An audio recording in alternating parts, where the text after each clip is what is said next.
memiliki 3 percetakan itu terlalu berat gitu Pak. Tapi karena pertimbangan kita supaya masyarakat Aceh bisa menerima informasi pada waktu yang bersamaan, ya kita melakukan investasi yang cukup besar gitu Pak. Sehingga tadi Bapak tanya berapa jumlah karyawan, 270, itu termasuk yang kita tempatkan di daerah gitu Pak. Sudarlun, Bank Indonesia telah melarang penjualan, pembelian maupun perdagangan mata uang virtual jenis apapun. Mengenai pelarangan pembelian maupun perdagangan mata uang virtual di Indonesia, Kepala Kantor Perwakilan Bank Indonesia atau BI Provinsi Aceh, Zainal Arifin Lubis, ikut memberikan pernyataan tersebut. Dampaknya dengan ada Bitcoin ini apa terhadap ekonomi kita? Ya, pertama secara undang-undang yang sah itu adalah rupiah. Tentu rupiah itu menjadi domain manusia untuk mengatur tentang uang beredar, kemudian untuk membangun ekonomi. Kalau Bitcoin itu ya, itu yang virtual ya.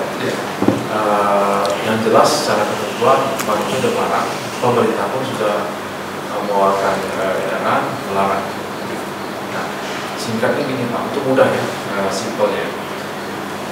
Itu transaksi melalui internet. Tidak ada monitoring, otoritas satupun yang monitor di Republik. Kalau transaksi dilakukan dengan menggunakan virtual money, ya kan? Dan tidak dimonitor oleh siapapun, itu sudah jelas salah. Apa efeknya ke ekonomi? Bagaimana kita bisa memprediksi perekonomian kita ke depan seperti apa, transaksi seperti apa? Kita harus lihat, ngomong pertumbuhan ekonomi, ngomong misalnya ekspor impor, ngomong transaksi. Bagaimana kita bisa tahu tumbuh, naik, turun, bisa kenapa? Kalau nggak ada monitor, tidak connect antara berapa transaksi yang di dalam negeri. Misalnya kita catat bahwa transaksi di Indonesia adalah sekian dengan menggunakan rupiah, dengan valuta asing tahu. Tapi ada transaksi lain yang kita hanya sayup-sayup dengar, tapi ternyata besar. Itu mudahnya begitu. Tapi untuk teknisnya nanti bisa kita ceritakan. Kalau mau, nanti kita ada materi. Untuk penggunaan Aceh apa bisa diketahui Pak? Apakah ada penggunaan sama penggunanya?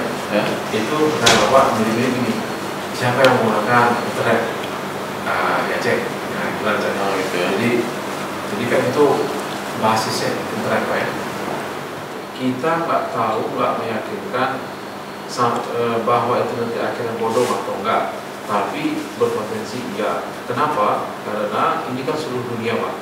Siapapun di dunia bisa akses ke sistem yang mereka buat, ya kan?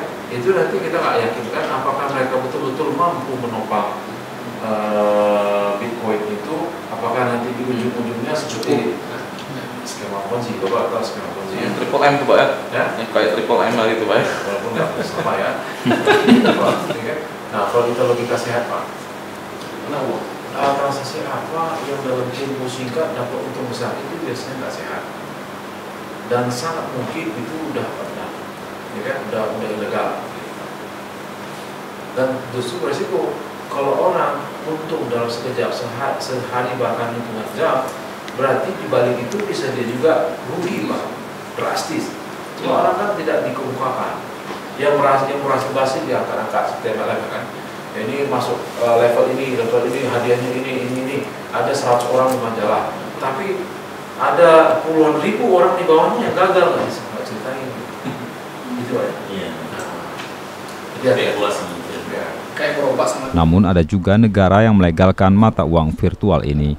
Seperti di Jepang telah menggunakan mata uang virtual untuk menggaji karyawan. Sementara itu di Kanada, restoran cepat saji KFC juga telah menerima pembayaran dengan mata uang virtual. Dari Banda Aceh, Budi Fatria, Serambion TV.